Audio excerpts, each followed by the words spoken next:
Ya Tuhan, sudilah membuka hatiku, supaya mulutku mewartakan pujian-Mu.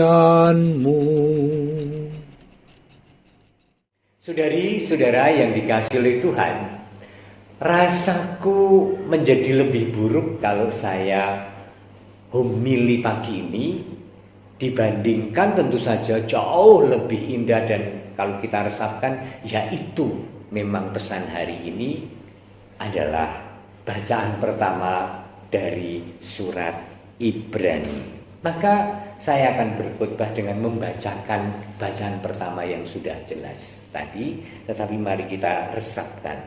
Saudara-saudara, iman adalah dasar dari segala yang kita harapkan dan bukti dari segala yang tidak kita lihat. Sebab oleh imanlah telah diberikan kesaksian kepada nenek moyang kita. Karena iman, Abraham taat ketika ia dipanggil untuk berangkat ke negeri yang akan diterimanya menjadi milik pusakanya. Ia berangkat tanpa mengetahui tempat yang ia tuju.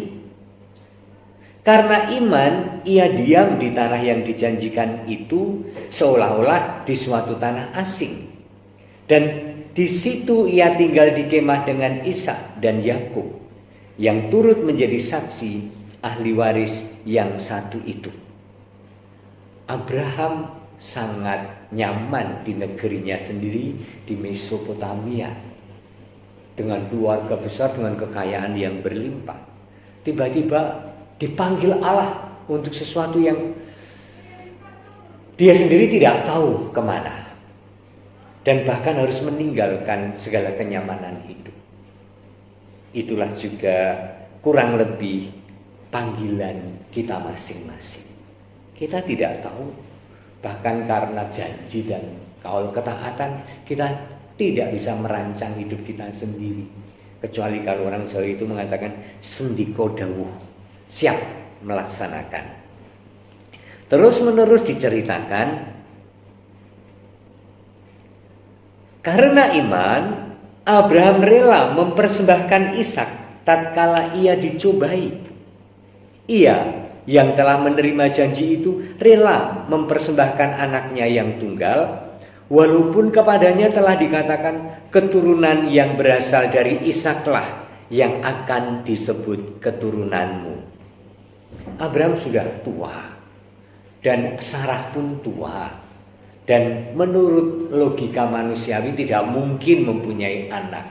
Tetapi ketika Allah mengatakan bahwa engkau akan punya keturunan, Abraham tidak ragu dan mengatakan amin.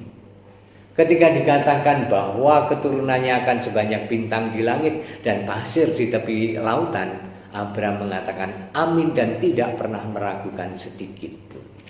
Dan yang terjadi adalah mempunyai anak secara mukjizat. Tetapi ketika satu anak yang mestinya menjadi banyak diminta oleh Allah untuk dikorbankan, Abraham juga tidak berpikir lain kecuali amin sendiko dawuh, dan membawa si Ishak untuk dikorbankan.